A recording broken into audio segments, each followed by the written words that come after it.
اگر ہم جارڈن یعنی اردن کا سفر کریں تو عراق، شام اور سعودی عرب کی سرحد کی طرف جائیں تو یہاں پہ طویل ترین صحرا ہے، لیکن ایک بڑی حیران کن بات یہ ہے کہ یہاں پر ایک ہرا بھرا برگد کا درخت موجود ہے، اور اس درخت سے منسوب ہے کہ اس نے حضرت محمد صلی اللہ علیہ وسلم کو سایہ فراہم کیا تھا۔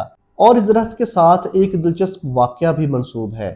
سیریا یعنی شام کا شہر بصرہ، یہ حضرت محمد صلی اللہ علیہ وسلم کے دور سے یا اس سے پہلے ایک بہت بڑی تجارتی منڈی ہوا کرتا تھا۔ یہاں پر عرب آتے تھے، اپنا چمڑا، کھجوریں اور دوسرا مال فروخت کرتے تھے۔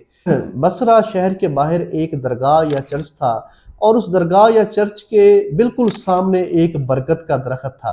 اس چرچ یا درگاہ کا پادری یا موک بحیرہ نامی ایک شخص تھا۔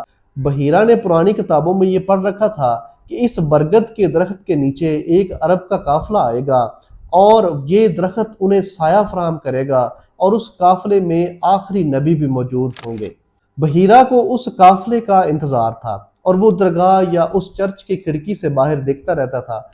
اور پھر ایک دن ایک عرب کا قافلہ آیا، چونکہ گرمیوں کے دن تھے اور صحرا بہت طویل تھا، اور بہت گرمی ہونے کی وجہ سے قافلے والوں نے وہاں برگد کے درخت کے نیچے پناہ لے لی۔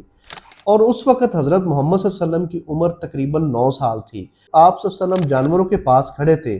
بحیرہ یہ منظر دیکھ رہا تھا، برگد کے درخت کی شاخیں لپٹی ہیں، اور انہوں نے جا کے حضرت محمد صلی اللہ علیہ وسلم جہاں کھڑے تھے ان کے اوپر سایہ کر دیا ہے، اور اوپر سے ایک بادل کا ٹکڑا آیا ہے اور اس نے بھی آپ صلی اللہ علیہ وسلم کے اوپر سایہ کیا ہوا ہے۔ آپ صلی اللہ علیہ وسلم اگر دائیں یا بائیں ہوتے ہیں تو اسی طرح وہ بادل کا ٹکڑا دائیں یا بائیں ہو رہا تھا۔ بحیرہ نے جب یہ منظر دیکھا تو وہ فوراً دوڑ کر قافلے کے پاس گیا۔ وہاں جا کر اس نے آواز لگائی کہ یہ بچہ کون ہے، جس پر جناب حضرت ابو طالب نے کہا کہ یہ بچہ میرا بھتیجا ہے، یتیم ہے اور میرے ساتھ آیا ہے۔ بحیرہ حضرت ابو طالب اور حضرت محمد صلی اللہ علیہ وسلم کو لے کر فوراً اس درگاہ یا چرچ میں چلا گیا۔ تو وہاں جا کر حضرت ابو طالب سے مخاطب ہوا کہ بچہ غیر معمولی ہے اور اس میں نبوت کی علامات ہیں، آپ انہیں فوراً لے کر یہاں سے واپس مکہ چلے جائیں، ہو سکتا ہے کہ بصرہ کے یہودی یا عیسائی کوئی آپ صلی اللہ علیہ وسلم کو کوئی نقصان نہ پہنچا دے۔ جس پر جناب ابو طالب حضرت محمد صلی اللہ علیہ وسلم کو لے کر وہاں سے فوراً واپس مکہ آ گئے۔ آج وہ بحیرہ نہیں ہے، نہ وہ درگاہ یا چرچ موجود ہے، لیکن وہ برگد کا درخت موجود ہے۔ اس کے بعد لوگوں میں یہ صحابی درخت کے نام سے مشہور ہو گیا، اور آج بھی اس درخت کو صحابی درخت کہتے ہیں، کیونکہ اس درخت نے حضرت محمد صلی اللہ علیہ وسلم کو دیکھا ہوا ہے۔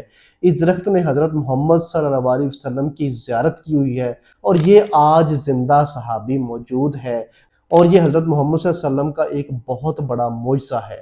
آج 1500 سال گزر گئے ہیں، لیکن حضرت محمد صلی اللہ علیہ وسلم جو کہ آخری نبی ہیں، ان کی برکت کی وجہ سے وہ برگد کا درخت موجود ہے۔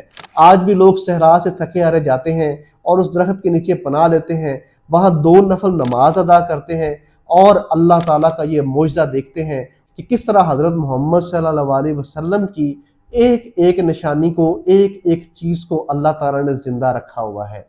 تو میری اس طرح کی مزید معلوماتی ویڈیوز کو دیکھنے کے لیے میرے چینل کو سبسکرائب کریں، ویڈیو کو لائک کریں۔ مجھے آپ فیس بک اور انسٹا پر بھی فالو کر سکتے ہیں۔ Thank you so much.